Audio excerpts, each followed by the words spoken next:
ಶ್ರೀ ಗುರುಭ್ಯೋ ನಮಃ. ಹರಿಕಥಾಮೃತ ಸಾರದ 133ನೇ ಭಾಗವನ್ನು ಇವತ್ತು ನಾವು ಶ್ರವಣ ಮಾಡಬೇಕು. ಆವೇಶಾವತಾರ ಸಂಧಿ 21ನೇ ಸಂಧಿಯ 50ನೇ ಪದ್ಯ. ಒಟ್ಟಾರೆ ಪದ್ಯಗಳಲ್ಲಿ 659ನೇ ಪದ್ಯ. ಬಾದರಾಯಣ ಭಾಗವತ ಮೊದಲಾದ ಶಾಸ್ತ್ರಗಳಲ್ಲಿ ಬಹುವಿಧ 12 ದಶ ಸುಪಂಚ ವಿಂಶತಿ ಶತ ಸಹಸ್ರಯುತ ಭೇದಗಳ ಪೇಳಿದನು. ಸ್ವೋತ್ತಮ ಆದಿತೇಯಾವೇಶ ಬಲದಿ ವಿರೋಧ ಚಿಂತಿಸಬಾರದಿದು ಸಾಧುಜನ ಸಮ್ಮತವು.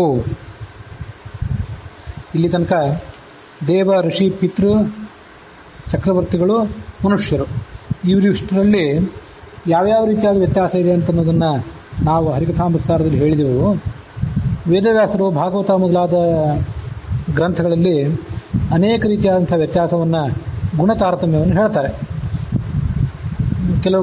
ಕೆಲವು ಬಾರಿ 12 ಪಟ್ಟು ವ್ಯತ್ಯಾಸವನ್ನು ಹೇಳ್ತಾರೆ. 10 ಪಟ್ಟು, 5 ಪಟ್ಟು, 20, 100, 1000, 10,000 ಹೀಗೆಲ್ಲ ವ್ಯತ್ಯಾಸವನ್ನು ಹೇಳ್ತಾರೆ. ಇದೆಲ್ಲ ಯಾಕೆ ಈ ರೀತಿಯಾಗಿ ಆಗ್ತದೆ ಅಂತಂದರೆ, ಕೆಲವೊಂದು ಬಾರಿ ಒಬ್ಬ ದೇವತೆ ಒಂದು ಕಕ್ಷಾದಲ್ಲಿದ್ದರೂ ಕೂಡ ಅವನಿಗಿಂತ ಉತ್ತಮನಾದಂಥ ಒಬ್ಬ ದೇವತೆಯ ಆವೇಶ ಅವನಲ್ಲಿ ಬಂದರೆ ಆ ಆವೇಶ ಬಲದಿಂದ ಈ ರೀತಿಯಾಗಿ ವ್ಯತ್ಯಾಸ ಆಗ್ತದೆ. ಹಾಗಾಗಿ ವೇದವ್ಯಾಸರು ಅಲ್ಲಿ ಹೇಳಿದ್ದಕ್ಕೂ ಇಲ್ಲಿ ನಾವು ಹೇಳಿದ್ದಕ್ಕೂ ಯಾವುದೇ ರೀತಿಯಾದ ವಿರೋಧ ಇದೆ ಅಂತ ತಿಳ್ಕೊಳ್ಬೇಡ್ರಿ. ಹೀಗೆ ವಿರೋಧ ಚಿಂತಿಸಬಾರದು ಅಂತ ಹೇಳಿದ್ರಲ್ಲ ದಾಸರು. ವಿರೋಧ ಯಾವುದ್ಯಾವುದಕ್ಕೆ ಅಂತಂದರೆ, ವೇದವ್ಯಾಸರು ಹೇಳಿದ್ದಕ್ಕೂ ನಾವು ಹೇಳಿದ್ದಕ್ಕೂ ವಿರೋಧ. ಇದನ್ನೂ ಚಿಂತನೆ ಮಾಡಬೇಡ್ರಿ. ವೇದವ್ಯಾಸರೇ ತಮ್ಮ ಗ್ರಂಥಗಳಲ್ಲೇ ಬೇರೆ ಬೇರೆ ಹೇಳಿದ್ದಕ್ಕೂ ವಿರೋಧ ಚಿಂತನೆ ಮಾಡಬೇಡಿ. ಯಾವುದೇ ರೀತಿಯಾದ ವಿರೋಧವೂ ಇಲ್ಲ. ಬಾದರಾಯಣ ಭಾಗವತ ಮೊದಲಾದ ಶಾಸ್ತ್ರಗಳಲ್ಲಿ ಬಹುವಿಧ 12 ಬಹುವಿಧ ಎಂಥದ್ದು ಬಹಳ ಪಟ್ಟು ವ್ಯತ್ಯಾಸವನ್ನು ಹೇಳಿದ್ದಾರೆ. 12 ಅಂದರೆ 12, ದಶ ಅಂದರೆ 10, ಸುಪಂಚ ಅಂದರೆ 5, ವಿಂಶತಿ ಅಂದರೆ 20, ಶತ ಅಂತಂದರೆ 100, ಸಹಸ್ರ ಅಂದರೆ 1000 ಭೇದಗಳ ಪೇಳಿದನು. ಈ ವ್ಯತ್ಯಾಸಗಳನ್ನು ಬಾದರಾಯಣ ಹೇಳಿದ್ದಾನೆ. ಇದು ಸ್ವೋತ್ತಮ ಆದಿತೇಯಾವೇಶ ಬಲದಿ, ತಮಗಿಂತ ಹೆಚ್ಚಿನ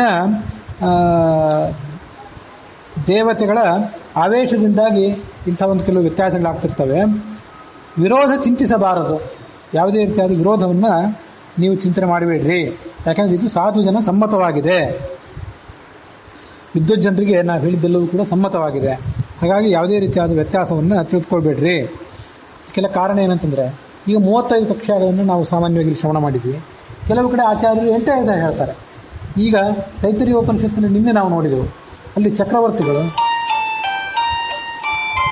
ಆ ಚಕ್ರವರ್ತಿಗಳಾದ ಬಳಿಕ ಮನುಷ್ಯ ಗಂಧರ್ವರು, ದೇವಗಂಧರ್ವರು, ಪಿತೃಗಳು, ಆ ಬಳಿಕ ಕರ್ಮಜ ದೇವತೆಗಳು ಹೀಗೆ ವ್ಯತ್ಯಾಸ ಹೇಳಿದರು. ಕೆಲವು ಕಡೆ 7-8 ವ್ಯತ್ಯಾಸಗಳನ್ನು 7-8 ಕಕ್ಷಾಗಳನ್ನು ಮಾತ್ರ ಹೇಳಿದಂತೆ ಕಾಣಿಸ್ತದೆ. ಇದು ತೈತರೀಯ ಉಪನಿಷತ್ತಿಂದಾಗಿ. ಛಾಂದೋಗ್ಯ ಉಪನಿಷತ್ತಿನ ಭಾಷ್ಯದಲ್ಲಿ ಕೂಡ ಆಚಾರ್ಯರು ಒಂದಿಷ್ಟು ಸಂಗತಿಗಳನ್ನು ಹೇಳ್ತಾರೆ. ಬೃಹದಾರಣ್ಯಕ ಉಪನಿಷತ್ತಿನ ಭಾಷ್ಯದಲ್ಲಿ ಹೇಳ್ತಾರೆ. ಎಲ್ಲ 7-8 ಅಂತರದಲ್ಲಿ ಮಾತ್ರ ತಾರತಮ್ಯವನ್ನು ಮುಗಿಸಿಬಿಡ್ತಾರೆ. 7-8 ಹಂತಗಳನ್ನು ಮಾತ್ರ ಹೇಳಿದಾಗ ಅಲ್ಲಿ ಒಂದು ಹಂತಕ್ಕೂ ಇನ್ನೊಂದು ಹಂತಕ್ಕೂ ಬಹಳ ದೊಡ್ಡ ವ್ಯತ್ಯಾಸವನ್ನು ಹೇಳಬೇಕಾಗ್ತದೆ. ಹೆಚ್ಚು ಪಟ್ಟು ವ್ಯತ್ಯಾಸವನ್ನು ಹೇಳಬೇಕಾಗ್ತದೆ. ಆ 8 ಕಕ್ಷಾ ಇದ್ದುದನ್ನು 15 ಕಕ್ಷಾ ಅಂತ ಎಲ್ಲಾದರೂ ಮಾಡಿದರೆ, ಅಗ್ನಿರ್ವೈ ದೇವಾನಾಂ ಅವಮಃ ವಿಷ್ಣು ಪ್ರಥಮಃ 2 ಕಕ್ಷಾದಲ್ಲಿ ಹೇಳಿಬಿಟ್ರು. ಇಡೀ ತಾರತಮ್ಯವನ್ನು 2 ಕಕ್ಷಾದಲ್ಲಿ ಹೇಳಿದರು. ಅಗ್ನಿ ಕೆಳಗಿನವನು, ವಿಷ್ಣು ಮೇಲಿನವನು. ಇನ್ನು ಕೆಲವು ಕಡೆ ದ್ವಾವಿಮೋ ಪುರುಷವು ಲೋಕೆ ಕ್ಷರಶ್ಚಾಕ್ಷರೇ ವಚ ಕ್ಷರಸ್ಸರ್ವಾಣಿ ಭೂತಾನಿ ಅಂಥೇಳಿ 3 ಕಕ್ಷಾ ಹೇಳಿದರು. ಕ್ಷರಪುರುಷ, ಅಕ್ಷರ ಪುರುಷ ಅಂತ ಇಬ್ಬರಿದ್ದಾರೆ. ಕ್ಷರಪುರುಷರು ಅಂದರೆ ಬ್ರಹ್ಮನಿಂದ ಹಿಡ್ಕೊಂಡು ಕ್ಷುದ್ರ ಜೀವದ ತನಕ ಎಲ್ಲರೂ ಕೂಡ ಆ 3ನೇ ಹಂತದಲ್ಲಿ ಬರ್ತಾರೆ. ಅಕ್ಷರ ಪುರುಷ ಲಕ್ಷ್ಮೀದೇವಿ 2ನೇ ಹಂತದಲ್ಲಿ ಬರ್ತಾಳೆ. ಪರಮಾತ್ಮ 1ನೇ ಹಂತದಲ್ಲಿದ್ದಾನೆ. 3ರಲ್ಲಿ ಮುಗಿದೋಯ್ತು. ಇನ್ನು ಕೆಲವು ಕಡೆ ಇಂದ್ರಿಯೇಭ್ಯ ಪರಾಶ್ಯರ್ಥಾ ಅರ್ಥೇಭ್ಯಚ್ಚ ಪರಂ ಮನಃ ಮನಸ್ಸಸ್ತು ಪರಾ ಬುದ್ಧಿ ಬುದ್ಧೇರಾತ್ಮ ಮಹಾನ್ ಪರಃ ಮಹತಃ ಪರಮೋ ವ್ಯಕ್ತಂ ಅವ್ಯಕ್ತಾತ್ ಪುರುಷಃ ಪರಃ ಪುರುಷಾನ್ನ ಪರಂ ಕಿಂಚಿತ್ ಸಾ ಕಾಷ್ಟ ಸಾ ಪರಾ ಗತಿ.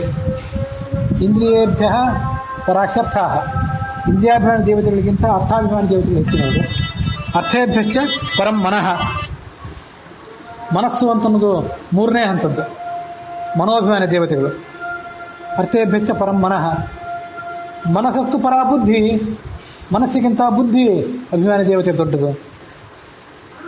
ಮನಸ್ಸಸ್ತು ಪರಾ ಬುದ್ಧಿ ಬುದ್ಧೇರಾತ್ಮ ಮಹಾನ್ ಪರಃ.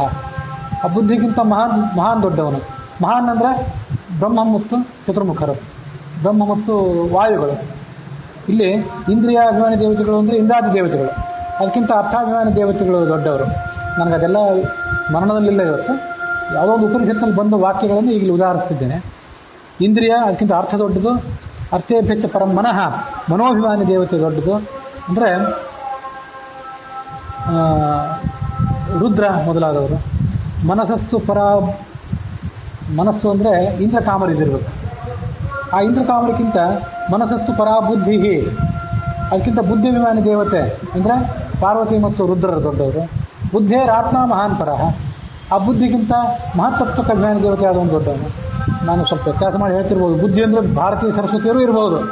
ಅಂತೂ 4-5 ಕಕ್ಷಾಗಳಲ್ಲಿ ಎಲ್ಲನೂ ಒಟ್ಟು ಹೇಗೆ ಸಂಗ್ರಹ ಮಾಡಿದರು ಅಂತ ಹೇಳಿದೆ ಅಷ್ಟೆ. ಬುದ್ಧೇರಾತ್ಮ ಮಹಾನ್ ಪರಃ, ಮಹತಃ ಪರಂ ಅವ್ಯಕ್ತಂ, ಅವ್ಯಕ್ತ, ಅವ್ಯಕ್ತಕ್ಕಿಂತ ಪುರುಷ, ಸಾಕಾಷ್ಟ ಸಾಪರಾಗತಿ, ಅದಕ್ಕಿಂತ ದೊಡ್ಡದಿಲ್ಲ. ಇವೆಲ್ಲ ಸಂಕ್ಷಿಪ್ತವಾಗಿ ಎಲ್ಲನೂ ಸಂಗ್ರಹ ಮಾಡಿಬಿಟ್ರು. ಹೀಗೆ ಅರ್ಥ, ಇಂದ್ರಿಯಗಳು, ಅರ್ಥ, ಆ ಅರ್ಥಕ್ಕಿಂತ ಮನಸ್ಸು, ಮನಸ್ಸಿಗಿಂತ ಬುದ್ಧಿ, ಬುದ್ಧಿಗಿಂತ ಮಹಾನ್, 5 ಆಯಿತು. ಅದಕ್ಕಿಂತ ಅವ್ಯಕ್ತ, ಅದಕ್ಕಿಂತ ಪುರುಷ, ಮುಗಿದೋಯ್ತಲ್ಲಿ. ಹೀಗೆ ಬೇರೆ ಬೇರೆ ಥರ ಹೇಳ್ತಿರ್ತಾರೆ. ವಿಸ್ತಾರವಾಗಿ ಹೇಳಿದಾಗ ಅಂತರ ಕಡಿಮೆ ಆಗ್ತದೆ, ಸಂಕ್ಷಿಪ್ತವಾಗಿ ಹೇಳಿದ್ರೆ ಅಂತರ ಹೆಚ್ಚಾಗ್ತದೆ. ಇನ್ನೂ ಈ 35 ಕಕ್ಷಾಗಳನ್ನು ಹೇಳಿದ್ವಲ್ಲ, ಇದು ಏನು ಹಾಗೆ ನೋಡಿದ್ರೆ ಪೂರ್ಣ ಅಲ್ಲ. ಯಾಕೆಂದರೆ 18ನೇ ಕಕ್ಷಾದಲ್ಲಿ ಬರುವಂಥ ದೇವತೆಗಳಲ್ಲಿ ಆ ವಾಯುಗಳಲ್ಲೇ 49 ಜನ ಮರುತುಗಳು ಅಂತ ಹೇಳಿದ್ವಲ್ಲ, ಆ 49 ಜನ ಮರುತುಗಳಲ್ಲಿ ಕೆಲವರು ಶ್ರೇಷ್ಠರಿದ್ದಾರೆ ಅಂತ ಹೇಳಿದ್ವು. ಈ ಪ್ರಾಣ ಅಪಾನ ಮೊದಲಾದವರು 5 ಜನ ಶ್ರೇಷ್ಠರು ಅಂತ ಹೇಳಿದರು. ಅವರು 17ನೇ ಕಕ್ಷಾದಲ್ಲೂ ಸೇರೋದಿಲ್ಲ, 18ನೇ ಕಕ್ಷಕ್ಕಿಂತ ಉತ್ತಮರಾಗಿದ್ದಾರೆ. ಹಾಗಾದರೆ 17-18 ನಡುವೆ ಇನ್ನೊಂದು ಇದೆ ಅಂತ ಆಯ್ತಲ್ಲ. ಹೀಗೆ ಇಷ್ಟೆಲ್ಲ ವಿಚಾರ ಮಾಡಿದರೆ ಹೆಚ್ಚು ಕಕ್ಷಾಗಳಾಗ್ತವೆ. ಬುದ್ಧಿಗೆ ಸುಲಭ ಆಗಲಿ ಇಷ್ಟನ್ನೇ ಹೇಳಿದ್ದೇವೆ ಅಂತ ಇದಕ್ಕೆಲ್ಲ ತಾತ್ಪರ್ಯ. ಬಹಳಷ್ಟು ಸೂಕ್ಷ್ಮವಾಗಿ ಶಾಸ್ತ್ರವನ್ನು ನೋಡಿ ಇದೆಲ್ಲ ತಿಳ್ಕೊಳ್ಬೇಕು. ಇಲ್ಲಿ ಪೂರ್ಣವಾಗಿ ನಾವು ಹೇಳಿಲ್ಲ ಅಂತಂದರು. ಸಾಮಾನ್ಯವಾಗಿ ಈಗೆಲ್ಲ 35 ಕಕ್ಷಾಗಂತೆ ಇದನ್ನು ಹೇಳಿರ್ತಾರೆ. ಇವರು ಮುಕ್ತಿಯೋಗ್ಯರೆಂಬರು. ಶ್ರವಣ ಮನನಾದಿಗಳ ಪರಮೋತ್ಸವದಿ ಮಾಡುತ್ತಾ ಕೇಳಿ ನಲಿಯುತ್ತ ಧರ್ಮಕಾಮಾರ್ಥ ತ್ರಿವಿಧ ಫಲಗಳ ಅಪೇಕ್ಷಿಸದೆ ಶ್ರೀ ಪವನಮುಖ ದೇವಾಂತರಾತ್ಮಕ ಪ್ರವರತಮ ಶಿಷ್ಟೇಷ್ಟದಾಯಕನೆಂದು ಸ್ಮರಿಸುವರು. ಈಗ ಮುಕ್ತಿಯೋಗ್ಯರಾದವರು, ನಿತ್ಯ ಸಂಸಾರಿಗಳು ಮತ್ತು ತಮೋಯೋಗ್ಯರು, ಇವರಿಷ್ಟರ ಸಂಗತಿಗಳನ್ನು ಹೇಳಿಬಿಡ್ತಾರೆ. ಅದನ್ನು ಹೇಳಲಿಕ್ಕೆ ಇವತ್ತು ಸಕಾಲ, ಇದನ್ನೇ ಹೇಳಿ ಮುಗಿಸಿಬಿಡ್ತೀನಿ. 3 ಪದ್ಯ. ಭಗವಂತನ ಶ್ರವಣ ಮನನಗಳನ್ನು ಬಹಳ ಸಂಭ್ರಮದಿಂದ ಮಾಡ್ತಿರ್ತಾರಂತೆ. ಇನ್ನು ಯಾವುದೇ ಢೋಂಗಿ ದಂಬ ಇರೋದಿಲ್ಲ ಅಲ್ಲಿ. ಇವರು ಮುಕ್ತಿಯೋಗ್ಯರು. ಇಂಥವರು ಯಾರವರು? ಶ್ರವಣ ಮನನಾದಿಗಳ ಪರಮೋತ್ಸವದಿ ಮಾಡುತ್ತಾ ಕೇಳಿ ನಲಿಯುತ್ತಾ. ಹೇಳೋರಿದ್ದ ಕೇಳ್ತಾರೆ, ಕೇಳೋರಿದ್ದ ಹೇಳ್ತಾರೆ. ಧರ್ಮ, ಅರ್ಥ, ಕಾಮ ಮೊದಲಾದ ತ್ರಿವಿಧ ಪುರುಷಾರ್ಥಗಳನ್ನು ಅವರು ಲೆಕ್ಕಕ್ಕೆ ತಗೊಳ್ಳೋದಿಲ್ಲ. ಪವನಮುಖ ದೇವಾಂತರಾತ್ಮಕ, ಪವನ ಅಂದರೆ ಮುಖ್ಯವಾಯು, ಅದೇ ಮೊದಲಾದ ದೇವತೆಗಳು ಅಂದರೆ ಮುಖ್ಯವಾಯು ಮತ್ತು ಲಕ್ಷ್ಮೀದೇವಿ, ಇವರೊಳಗಿರುವಂಥ ದೇವಾಂತರ ಏನಿದ್ದಾನಲ್ಲ, ವಾಯು ಮೊದಲಾದ ದೇವತೆಗಳ ಅಂತರ್ಯಾಮಿಯಾಗಿದ್ದು ಸರ್ವೋತ್ತಮನಾದಂಥ ಭಗವಂತ ಇದ್ದಾನಲ್ಲ, ಪ್ರವರತಮ, ಅತ್ಯಂತ ಶ್ರೇಷ್ಠ, ಆತ ಶಿಷ್ಟೇಷ್ಟದಾಯಕ, ಶಿಷ್ಟರಿಗೆ ಬೇಕಾದ್ದೆಲ್ಲವನ್ನು ಕೊಡುವವನು ಅಂತ ಸ್ಮರಣೆ ಮಾಡ್ತಾರೆ. ಇವರು ನಿತ್ಯ ಮುಕ್ತರು, ಇವರು ಮುಕ್ತಿಯೋಗ್ಯರು. ನಿತ್ಯ ಸಂಸಾರಿಗಳನ್ನು ಹೇಳ್ತಾರೆ. ಈಗ ನಿತ್ಯ ಸಂಸಾರಿಗಳು ಗುಣದೋಷಾತ್ಮಕರು. ಇವರಲ್ಲಿ ಕೆಲವು ಸದ್ಗುಣಗಳು ಇವೆ, ಕೆಲವು ದುರ್ಗುಣಗಳು ಇವೆ, ಮಿಶ್ರ ಸ್ವಭಾವ ಅವರು. ಬ್ರಹ್ಮಾದಿ ಜೀವರ ಭೃತ್ಯರೆಂಬರು, ರಾಜನೋಪಾದಿಯಲ್ಲಿ ಹರಿ ಎಂಬ. ಅವ್ರು ಏನು ತಿಳ್ಕೊಂಡಿದ್ದಾರೆ ಅಂದರೆ ಭಗವಂತ ದೊಡ್ಡವನಂತ ಗೊತ್ತವರಿಗೆ, ಆದರೆ ಭಗವಂತ ರಾಜ ಇದ್ದಂತೆ ಬ್ರಹ್ಮಾದಿ ದೇವತೆಗಳನ್ನ ಕೇವಲ ಭೃತ್ಯರು ತಿಳ್ಕೊಂಡಿದ್ದಾರೆ. ಅಂದ್ರೆ ಭಗವಂತನನ್ನ ರಾಜ ಅಂತ ತಿಳ್ಕೊಂಡು ಅಷ್ಟೇ. ರಾಜನಕ್ಕಿಂತ ದೊಡ್ಡದು ರಾಜ ತನ್ನ ಸೇವಕರನ್ನ, ಸೇನಾಪತಿಗಳನ್ನ, ಮಂತ್ರಿಗಳನ್ನು ಹೇಗೆ ನಿಯಮಿಸ್ತಾನಲ್ಲ, ಅದಕ್ಕಿಂತ ಹೆಚ್ಚಿನ ನಿಯಮನ ಭಗವಂತಂದು. ಅದು ಅವ್ರಿಗೆ ಗೊತ್ತಿಲ್ಲ. ಯಾಕೆಂದರೆ ರಾಜ ಹೀಗೊಂದು ಏನೋ ಕೆಲಸಗಳನ್ನು ಸೇನಾಪತಿಗಳ ಮೂಲಕ, ಮಂತ್ರಿಗಳ ಮೂಲಕ ಮಾಡಿಸ್ತಾನೆ. ಮಂತ್ರಿಗಳು ಬುದ್ಧಿಯಲ್ಲಿ ಹಕ್ಕು, ಶರೀರದಲ್ಲಿ ಹಕ್ಕು, ಇಂದ್ರಿಯಗಳಲ್ಲಿ ಹಕ್ಕು ಮಾಡಿಸ್ಲಿಕ್ಕೆ ಅವ್ರಿಗೆ ಶಕ್ತಿ ಇಲ್ಲ. ಒಂದು ಕೆಲಸ ಮಾಡಿಸ್ತಾನೆ, ಅವ್ರೇನೋ ಮಾಡದೇ ಶಿಕ್ಷೆ ಕೊಡ್ತಾನೆ. ಅವ್ರ ಮೇಲೆ ಪೂರ್ಣ ಹತೋಟಿ ಅವನಿಗಿಲ್ಲ. ಆ ರಾಜನಿಗೆ ಏನಾದರೂ ಮೋಸ ಮಾಡೋ ಸಾಧ್ಯತೆ, ಅವನು ಹೇಳಿದ್ದಕ್ಕಿಂತ ವ್ಯತಿರಿಕ್ತವಾಗಿ ಮಾಡೋ ಸಾಧ್ಯತೆ, ಅವನು ಹೇಳಿದ್ದನ್ನು ಪೂರ್ಣವಾಗಿ ಮಾಡದೇ ಇರೋ ಸಾಧ್ಯತೆ ಇದೆ. ಇದು ಭಗವಂತನಲ್ಲಿಲ್ಲ. ಪೂರ್ಣವಾಗಿ ಅವರ ಶರೀರವನ್ನು, ಇಂದ್ರಿಯವನ್ನು, ಮನಸ್ಸನ್ನು, ಆತ್ಮವನ್ನು ಆತ ಹೊಕ್ಕು ಅಲ್ಲಿ ಇದ್ದು ಮಾಡಿಸ್ತಾನೆ. ಆದರೆ ಇದು ಆ ನಿತ್ಯ ಸಂಸಾರಿಗಳಿಗೆ ಗೊತ್ತಿಲ್ಲ. ದೇವರು ರಾಜನಂತೆ ಇಷ್ಟು ತಿಳ್ಕೊಂಡು ಉಪಾಸನೆ ಮಾಡ್ತಾರೆ. ರಾಜನೋಪಾದಿಯಲ್ಲಿ ಹರಿ ಎಂಬ, ಕೃತ್ತಿವಾಸ ಅಂದರೆ ರುದ್ರ, ಬ್ರಹ್ಮ, ಶ್ರೀ ಅಂದರೆ ಲಕ್ಷ್ಮೀದೇವಿ, ವಿಷ್ಣು ತ್ರಯರು ಸಮ ದುಃಖ ಸುಖ ಉತ್ಪತ್ತಿ ಮೃತಿ ಭಯ ಪೇಳುವರು ಅವತಾರಗಳಿಗೆ ಸದಾ. ಅವ್ರೇನು ತಿಳ್ಕೊಂಡ್ಬಿಡ್ತಾರೆ ಅಂದರೆ ಬ್ರಹ್ಮ ವಿಷ್ಣು ಮಹೇಶ್ವರ 3 ಜನ ಸಮಾನರು ಅಂತ ತಿಳ್ಕೊಂಡ್ಬಿಡ್ತಾರೆ. ಇಲ್ಲೊಂದು ಶ್ಲೋಕ ಓದ್ತಾರೆ, ಆ ಶ್ಲೋಕ ಭ್ರಾಮಕವಾಗಿರ್ತದೆ. 3 ಜನ ಸಮಾನರು, ಯಾರಿಗೆ ಪೂಜೆ ಮಾಡಿದ್ರು ನಡೀತದೆ ಅಂತ ತಿಳ್ಕೊಂಡ್ಬಿಡ್ತಾರೆ. ಕೃತ್ತಿವಾಸ ಬ್ರಹ್ಮ ಮತ್ತು ಶ್ರೀ ವಿಷ್ಣು ಇವರೆಲ್ಲರೂ ಕೂಡ ಸಮಾನರು ಅಂತ ತಿಳ್ಕೊಂಡಿದ್ದಾರೆ. ಕೆಲವು ಪುಸ್ತಕಗಳಲ್ಲಿ ಶ್ರೀ ವಿಷ್ಣು ಅಂತ ಬೇರೆ ಬೇರೆ ಪ್ರಿಂಟ್ ಮಾಡಿದ್ದಾರೆ. ಅಲ್ಲಿ ಅರ್ಥ ಲಕ್ಷ್ಮೀದೇವಿ ಮತ್ತು ವಿಷ್ಣು ಅಂತ ಬೇರೆ ಬೇರೆ ಆಗ್ತದೆ. ತಪ್ಪೇನಲ್ಲ, ಅದಕ್ಕೀಗ ಅರ್ಥ ಬೇರೆ ಥರ ಅರ್ಥ ಹೇಳಬೇಕು. ಕೃತ್ತಿವಾಸ ಬ್ರಹ್ಮ ಶ್ರೀ ವಿಷ್ಣು ಅಂತ 3 ಒಟ್ಟಿಗೆ ಇದ್ದರೆ ಬ್ರಹ್ಮ ವಿಷ್ಣು ಮಹೇಶ್ವರ ಹೀಗೆ ಅರ್ಥ ಮಾಡ್ಕೋಬೇಕು. ಶ್ರೀ ಅಂತ ನಡುವೆ ಏನಾದ್ರು ಸೇರಿಸಿದ್ರೆ ಕೆಲವು ಪ್ರಕೃತಿಯನ್ನು ಸೇರಿಸಿಬಿಡ್ತಾರೆ. ಶಕ್ತಿ ವಿಶಿಷ್ಟಾದ್ವೈತಿಗಳು, ಪ್ರಕೃತಿಯನ್ನು ಆರಾಧನೆ ಮಾಡುವವರೆಲ್ಲ ಇದ್ದಾರಲ್ಲ, ಪ್ರಕೃತಿಯೇ ದೊಡ್ಡವಳು ಅಂತ ತಿಳ್ಕೋತಾರೆ. ಹಾಗಾಗಿ ವಿಷ್ಣುವೇ ಆಗಲಿ, ಬ್ರಹ್ಮನೇ ಆಗಲಿ, ಶಿವನೇ ಆಗಲಿ, ಪ್ರಕೃತಿಯೇ ಆಗಲಿ ಎಲ್ಲ ಉದ್ದೇರಿ ಅಂದುಬಿಡ್ತಾರೆ. ಇವರು ನಿತ್ಯ ಸಂಸಾರಿಗಳು. ಸಮ ದುಃಖ ಸುಖ ಉತ್ಪತ್ತಿ, ಇವರಿಗೆ ಭಗವಂತನ ಅವತಾರಗಳಿಗೂ ಕೂಡ ದುಃಖ ಸುಖ ಉತ್ಪತ್ತಿ ಎಲ್ಲ ಇದೆ ಅಂದುಬಿಡ್ತಾರೆ. ಕೆಲವರು ವೇದವ್ಯಾಸರನ್ನು ಕೂಡ ಭಗವಂತನ ಅವತಾರ ಅಂತ ಒಪ್ಪದೇ ಇದ್ದವರಿದ್ದಾರೆ. ಕಶ್ಚನ ಋಷಿ ಅಂತಾರೆ, ಅದು ಯಾರು ಅಂತ ಹೇಳೋದು ಬೇಡ ಅಂತವ್ರು ಇದ್ದಾರೆ ಕೆಲವರು. ಶಂಕರ ರಾಮಾನುಜ ವೇದಾಂತಗಳಲ್ಲಿಯೇ ನಾವು ಹೇಳುವ ಮಾಧ್ವ ವೇದಾಂತದಲ್ಲಿ ಹೇಳುವಂಥ ಭಗವಂತನ ಎಲ್ಲ ರೂಪಗಳಿವೆ ಅಲ್ಲ, ಆ ಎಲ್ಲ ರೂಪಗಳನ್ನು ಭಗವಂತನ ಅವತಾರ ಅಂತ ಅವ್ರು ಒಪ್ಪೋದಿಲ್ಲ. ಕೆಲವರಲ್ಲಿ ಯಾವುದ್ಯಾವುದೋ ಒಂದನ್ನು ಇದು ಪೂರ್ಣಾವತಾರ ಅಲ್ಲ, ಇದು ಅಂಶಾವತಾರ, ಪೂರ್ಣ ಶಕ್ತಿ ಇದಕ್ಕಿಲ್ಲ ಅಂತನವರೆಲ್ಲ ಇದ್ದಾರೆ. ಆ ಎಲ್ಲ ಅಂಕಿಅಂಶಗಳು ನನಗೆ ಇವತ್ತು ತಲೆಯಲ್ಲಿಲ್ಲ. ಅಂತೂ ವೇದವ್ಯಾಸ, ಪರಶುರಾಮ ಇವೆಲ್ಲ ಅವತಾರಗಳನ್ನು ಭಗವಂತನ ಪೂರ್ಣಾವತಾರ ಅಂತ ಕೆಲವರು ಒಪ್ಪೋದಿಲ್ಲ. ಅವರಲ್ಲಿ ಈ ಎಲ್ಲ ವ್ಯತ್ಯಾಸಗಳಿವೆ. ಇವೆಲ್ಲ ತಪ್ಪು ಕಲ್ಪನೆಗಳು. ಈ ಕಲ್ಪನೆ ಇದ್ದವರೆಲ್ಲ ನಿತ್ಯ ಸಂಸಾರಿಗಳು ಅಂತ ಅರ್ಥ. ಸಮ ದುಃಖ ಸುಖ, ಭಗವಂತ ಅವತಾರ ಮಾಡಿದಾಗ ದುಃಖವೂ ಇದೆ, ಅವನಿಗೆ ಸುಖವೂ ಇದೆ, ಉತ್ಪತ್ತಿ ಇದೆ, ಮೃತಿ ಇದೆ, ಭಯ ಇದೆ ಅಂದ್ಬಿಡ್ತಾರೆ. ಅವತಾರಗಳಿಗೆ ಸದಾ ಹೀಗೆ ಮಾತಾಡ್ತಾರೆ ಅವರು. ಇಲ್ಲಿ ಸಮ ದುಃಖ ಸುಖ ಅಂತಿದೆಯಲ್ಲ, ಇವು ಮತ್ತೊಂದು ರೀತಿಯಾಗಿ ಅರ್ಥ ಮಾಡ್ಬೋದು. ಈ ನಿತ್ಯ ಸಂಸಾರಿ ರಾಜಸ ಜೀವರಿದ್ದಾರಲ್ಲ, ಇವರು ಸಮ ದುಃಖ ಸುಖರು.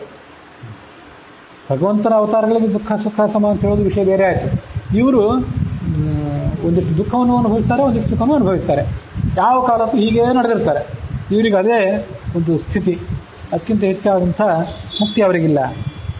ಇನ್ನು ತಾಮಸರ ಲಕ್ಷಣ ಹೀಗೆ ಹೇಳ್ತಾರೆ. ತಾರತಮ್ಯ ಜ್ಞಾನವಿಲ್ಲದೆ ಸೂರಿಗಳ ನಿಂದಿಸುತ್ತ ನಿತ್ಯದಿ ತೋರುತಿಪ್ಪನು ಸುಜನರೋಪಾದಿಯಲ್ಲಿ ನೆರರೊಳಗೆ ಕ್ರೂರಕರ್ಮ ಸಕ್ತರಾಗಿ ಶರೀರ ಪೋಷಣೆಗೋಸುಗದಿ ಸಂಚಾರ ಮಾಡ್ತಾರೋ ಅನ್ಯ ದೇವತೆ ನೀಚರಾಲಯದಿ. ಅವರಿಗೆ ತಾರತಮ್ಯ ಜ್ಞಾನವೇ ಇಲ್ಲ, ಯಾವ ದೇವತೆಯನ್ನು ಹೇಗೆ ಉಪಾಸನೆ ಮಾಡಬೇಕು ಅಂತ ಗೊತ್ತಿಲ್ಲ. ಸೂರಿಗಳು ನಿಂದಿಸ್ತಾರೆ, ಗೊತ್ತಿಲ್ಲದೆ ಇರೋ ದೊಡ್ಡ ವಿಷಯ ಅಲ್ಲ. ಯಾರ್ಯಾರು ಜ್ಞಾನಿಗಳು ಏನಾದ್ರು ಹೇಳಿಕೊಂಡು ಅವ್ರನ್ನ ನಿಂದನೆ ಮಾಡ್ತಾರೆ. ಸ್ವತಃ ತಾವು ದುರಹಂಕಾರಿಗಳಾಗಿರ್ತಾರೆ. ಪಂಡಿತರನ್ನು ಸೊಕ್ಕಿನವರು ಅಂತಾರೆ, ಪಂಡಿತರನ್ನ ಜ್ಞಾನಿಗಳನ್ನು ನಿಂದನೆ ಮಾಡ್ತಾರೆ. ಸೂರಿಗಳ ನಿಂದಿಸುತ್ತಾ ನಿತ್ಯದಿ ತೋರುತಿಪ್ಪರು ಸುಜನರೋಪಾದಿಯಲ್ಲಿ ನರರೊಳಗೆ ಕಾಣಲಿಕ್ಕೆ ಹೇಗೆ ಕಾಣ್ತಿರ್ತಾರೆ, ದೊಡ್ಡ ವಿದ್ವಾಂಸರಂತೆ, ಭಾರಿ ಧಾರ್ಮಿಕರಂತೆ ಕಾಣಿಸ್ತಿರ್ತಾರೆ. ಸಜ್ಜನ ಜೊತೆನೇ ಸೇರ್ಕೊಂಡು ಬಿಟ್ಟಿರ್ತಾರೆ. ನರರೊಳಗೆ ಮನುಷ್ಯರ ನಡುವೆ ಓಡಾಡ್ತಿರ್ತಾರೆ. ಆದರೆ ರಾಕ್ಷಸರಾಗಿರ್ತಾರೆ, ದುಷ್ಟ ಸ್ವಭಾವದವರಾಗಿರ್ತಾರೆ. ನಿತ್ಯದಿ ತೋರ್ತಿರ್ತಾರೆ ಸುಜನರೋಪಾದಿಯಲ್ಲಿ. ಸಜ್ಜನರ ವೇಷ, ಒಳಗೆ ದುರ್ಜನರು, ಕ್ರೂರ ಕರ್ಮಾಸಕ್ತರು, ತೋರಿಸ್ಕೊಳ್ಳೋದಿಲ್ಲ ಮೇಲೆ. ಶರೀರ ಪೋಷಣೆಗೋಸ್ಕರ ಸಂಚಾರ ಮಾಡ್ತಾರೆ, ಅಲ್ಲಿ ಓಡಾಡ್ತಾರೆ, ಕರಿಕತೆ ಹೇಳ್ತಾರೆ, ಪ್ರವಚನ ಮಾಡ್ತಾರೆ, ದೊಡ್ಡ ಪ್ರಮಾಣದಲ್ಲಿ ಪೂಜೆ ಮಾಡ್ತಾರೆ. ಯಾಕೆ ಮಾಡ್ತಾರೆ ಇದನ್ನೆಲ್ಲ ಅಂದರೆ ಶರೀರ ಪೋಷಣೆಗೋಸ್ಕರ ಮಾಡ್ತಾರೆ. ಅವರಿಗೆ ಭಗವಂತನ ಬಗ್ಗೆ ನಿಜವಾದ ಆಸಕ್ತಿ ಇರೋದಿಲ್ಲ. ದುರ್ಯೋಧನ ಮಾಡಿದ ಪೌಂಡರೀಕ ಯಾಗ, ನಾನು ದೊಡ್ಡ ಯಾಗ ಮಾಡ್ತೀನಿ ಅಂತ ತೋರಿಸ್ಕೊಂಡ, ಒಳಗೆ ಭಕ್ತಿ ಇರಲಿಲ್ಲ.